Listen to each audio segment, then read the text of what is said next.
కవిత్వం అంటే ఎలా ఉండాలి? ఆరుద్ర శ్రీశ్రీని ప్రశ్నిస్తే శ్రీశ్రీ సమాధానమిస్తున్నట్టుగా ఆరుద్ర ఊహించి రాసిన కవిత్వం ఇది. సంభాషణాత్మకంగా సాగుతుంది కాబట్టి ఎవరు ఎవరితో ఏమంటున్నారో చెబుతూ వాళ్ళు ఎలా రాశారో అదే చెబుతారు. ఆరుద్ర: ఏమయ్యా కవి, నాదో మనవి, నువ్వెందుకు రాస్తున్నావు? నూకలు ఇవ్వకపోయినా భావాల మేకలెందుకు కాస్తున్నావు? శ్రీశ్రీ ఇలా అంటున్నారు: చెప్పిందే చెప్పిందే చెప్పిందే మళ్ళీ చెప్పడం, అప్పుడు ఇప్పుడు ఎప్పుడూ కొందరికిష్టం. చెప్పింది చెప్పి మెప్పించాలని చేస్తున్నాను నేను నా రచనల్లో ప్రయత్నం. అదే అనుకుంటాను కవిత్వం. అనుకరణం అనవసరం, అంతేకాదు అనర్థకం. అందుకనే దేవుణ్ణి సహా ఇమిటేట్ చేయడం మానేయడం. అది నా ప్రయత్నం, అదే నా కవిత్వం. ఈ మేకలే నాలోని పెద్ద పులికి ఆహారం. నా కవిత్వం ఆ వ్యాఘ్రం ఆకలి ఆకారం. ఆరుద్ర అంటున్నారు: అచ్చా, స్వేచ్ఛాజీవి, చర్చకు చోటిచ్చావు. ఎవరూ చెప్పంది చెప్పడం, ఇలా చెప్పి మెప్పించడం అదేనన్నమాట కవిత్వం అంటే. అయితే కొందరు మెచ్చనంటే? శ్రీశ్రీ అంటున్నారు: మెచ్చకుంటే మించిపోయాను. ఆరుద్ర: ఇది గురజాడకు ఇమిటేషన్ కదూ? శ్రీశ్రీ: ఇమిటేషన్ కాదు, కొటేషన్. ఇది వరకు కవులను మింగెయ్యాలనే ఆకలి కాదిది. నిన్నటి నుండి ఇవాళలాగా నిరుటి కవుల నుండి నేటి కవులు పుడతారు. కందం రాసినవాడు కవే గాని అంతింతో కందపద్యం అల్లగలగడాలెల్లా ఎంతమాత్రమూ కవి కాడు. ఆరుద్ర: ఒప్పుకున్నాను తప్పకుండా. ఈ సంగతి చెప్పావు కావు ఈ మెప్పు గురించి. శ్రీశ్రీ: రుచి ఔచిత్యం ఇవి ముఖ్యం మెప్పుకు. కవి కోరే మెప్పు గండ పెండేరం కాదు. సమాన ధర్ముల హృదయ స్పందనం, శిరఃకంపనం.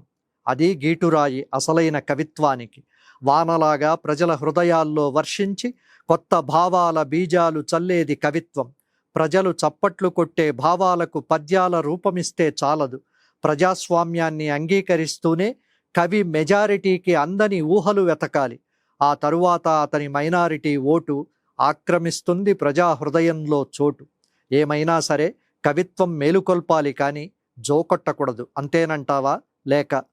ఆరుద్ర: అప్పుడప్పుడది జోల ముప్పు ముంచుకొస్తే కేక. అప్పుడప్పుడు అవుతుంది జీవితం దుఃఖభాజనం. అప్పుడు వెలుగు చూపించడం కవిత్వ ప్రయోజనం. అప్పుడప్పుడు జనం కళ్లకు కప్పుతాయి ఏవో పొరలు. అప్పుడు కవిత్వం తొలగించాలి ఆయా తెరలు. బాధపడుతుంది ఒకప్పుడు గాయపడిన మనస్సు. గాథలను చెప్పి ఊరడించడమే కవి యొక్క తపస్సు. అప్పుడప్పుడు అధికారులకు పోతుంది కామన్ సెన్స్. అప్పుడు ఎక్కుపెట్టాలి కవి తన కవితా ధనస్సు. ఇప్పుడిప్పుడు పురోగమిస్తోంది మన యొక్క దేశం. ఇది కవిత్వానికి అనువైన నిజమైన సన్నివేశం. ఎప్పుడో మానిషాదతో పుట్టిందట మొదటి కవిత్వం. ఎప్పుడైనా అలాంటి ఘటనతో పుట్టడమే దాని తత్వం. అక్రమం జరగడం కవితకు నాందనేది ముఖ్యం. అంతటా అంతర్లీనంగానే ఉండాలి భరతవాక్యం. కవిత్వం సైన్స్ కారాదు, కవి రచన కఠినమైన థీసిస్. కావాలి అది ఎడారిలో ఒయాసిస్. అనుభవాల తేట సరస్సు. అందరికీ ఉపయోగపడాల్సినదే కవిత్వం. కొందరికి ఊహకందకపోవచ్చు లోని రహస్యం. అప్పుడు సామాన్య మానవుడికి చేయూత ఇవ్వాలా సహృదయుడైన వ్యాఖ్యాత శ్రీశ్రీ. కవిత్వం మీద కవిత్వం కూడా కవిత్వమే. అది ఎప్పటికైనా తెలిసిపోయే రహస్యమే. ఈలోగా ఎవరైనా తికమక పడుతున్నప్పుడు వ్యాఖ్యాత జోక్యం చేసుకోక తప్పదు. భావాల సరిహద్దుల వద్ద కాపలా కాయాలి కవి. ప్రపంచాన్ని ప్రజానీకానికి విశదం చెయ్యాలి కవి. చక్రాల్లో చక్రాల్లాగా అర్థాల్లో అంతరార్థాలుంటాయి. కొంతమట్టుకే బోధపడవచ్చు కొందరికి. ఇంకా అందులో ఏముందో చెబుతాడు వ్యాఖ్యాత. అర్థం కాని రహస్యం లేనట్టే అసలే బోధపడనిదంటూ ఏదీ ఉండదు. అన్ని కళల్లాగే కవిత్వం కూడా ఏకకాలంలో 2 లెవెల్స్లో పనిచేస్తుంది. అందుకే అసలైన కవిత్వం ఏకకాలంలోనే పండిత పామరజన రంజకం అని ఎవరో అనగా విన్నాను. మనుష్యులంతా సమానులే కాని కొందరు మరికొంచెం ఎక్కువ సమానులని విదూషకుడి నోటంట వచ్చే నిజం లాంటిది. మనుష్యుల్లో హెచ్చు తక్కువలు సర్దుదాం మొదట, మనసుల్లో ఎగుడు దిగుడులు సర్దుకొంటాయా పిదప. సరేగాని నేనొకటి అడుగుతాను చెప్పు, ఛందస్సుల నియమబంధంలో లేదా ముప్పు? ఆరుద్ర: ఏమిటి చెప్పడం, ఎలా చెప్పడం అనేవి రెండు చక్రాలు. ఈ రెండూ సమంగా ఒప్పడం, బండిని తిప్పడం అనేవే కవితా సౌలభ్యాలు. ఈ రెండింటిలో ఏ ఒకటి కాదు మిన్న. ఈ రెండింటిలో ఏది లేకపోయినా బండి సున్నా. చెప్పడానికి ఏదైనా ఉంటే, హృదయం విప్పడానికి అవకాశం వస్తే, ఉబలాటం కాక ఉద్రేకం పుట్టుకొస్తే, కీర్తి కోసం కాక ఆర్తి వల్లే అరిస్తే చెప్పకుండానే ఏదో ఒక చందంలో చెవికింపుగా వినసొంపుగా కవి పలకడం ఖచ్చితంగా ఖాయం. ఇంతకు మించిన చందో నియమం బంతి లేకుండా ఫుట్బాల్ ఆడ్డం. శ్రీశ్రీ: అది నిజమే అంటాను. మొదట లక్ష్యం, తరువాత లక్షణం. ఇందాక నువ్వన్న మానిషాద అనుష్టుప్పులో ఆలోచిస్తే రాలేదు. ఫుట్బాల్ మాటెత్తావు కాబట్టి అడుగుతున్నా, పోటీలకు ప్లాట్ఫారం కావాలా కవిత్వం?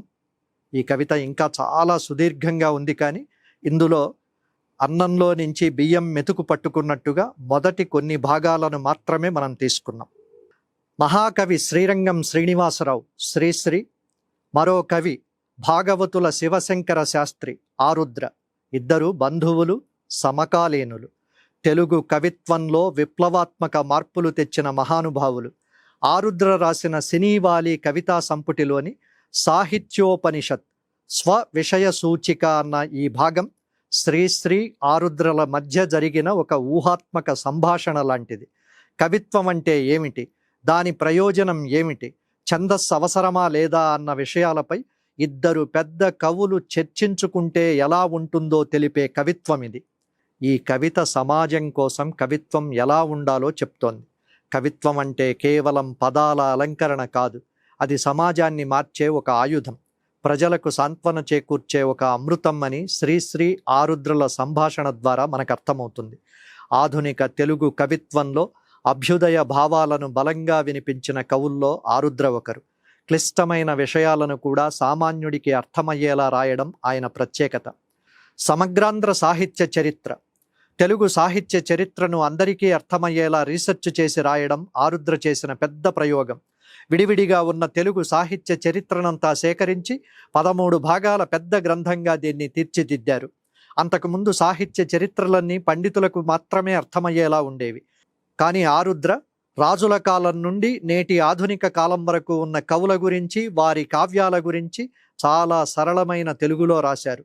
తెలుగు భాషను ప్రేమించే ప్రతి ఒక్కరి ఇంట్లో ఉండాల్సిన ప్రామాణిక గ్రంథం ఇది. కవిత్వం. ఆరుద్ర కవిత్వంలో సామాజిక స్పృహ, సమాజంలోని అన్యాయాలపై తిరుగుబాటు కనిపిస్తాయి. త్వమేవాహం, ఇది ఆయన రాసిన అత్యంత ప్రసిద్ధ కవితా సంపుటి. తెలంగాణ సాయుధ పోరాటం, రజాకార్ల అరాచకాల నేపథ్యంలో మానవతావాదాన్ని చాటుతూ ఈ కవిత్వాన్ని రాశారు. సినీవాలి, పట్టణ జీవితంలోని రంగులు, అక్కడి మనుషుల మనస్తత్వాలను ప్రతిబింబిస్తూ రాసిన అద్భుతమైన కావ్యం ఇది. సినీవాలి ఒక అందమైన సంస్కృత పదం.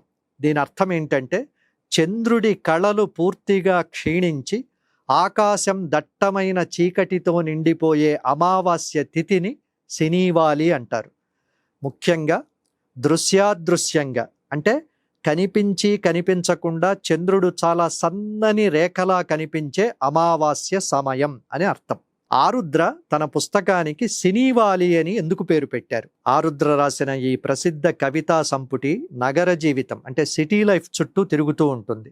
నగరం పగలు ఎంత రద్దీగా ఉన్నా రాత్రివేళ ఒక సరికొత్త రంగును, చీకటి కోణాలను సంతరించుకుంటుంది.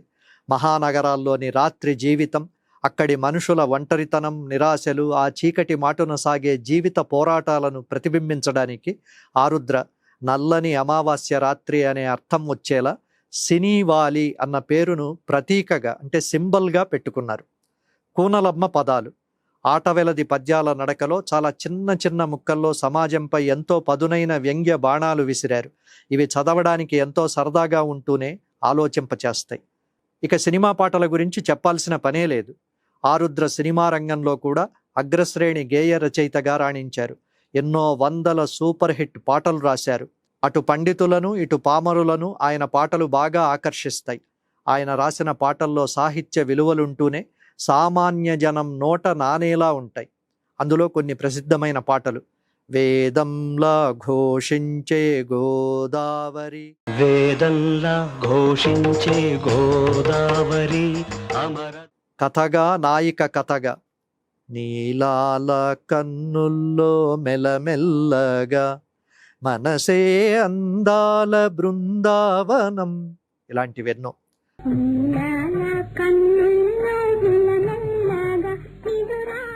ఆరుద్ర అంటే ఒక రచయిత, కవి మాత్రమే కాదు, తెలుగు భాషా చరిత్రను భద్రపరిచిన ఒక నడిచే గ్రంథాలయం.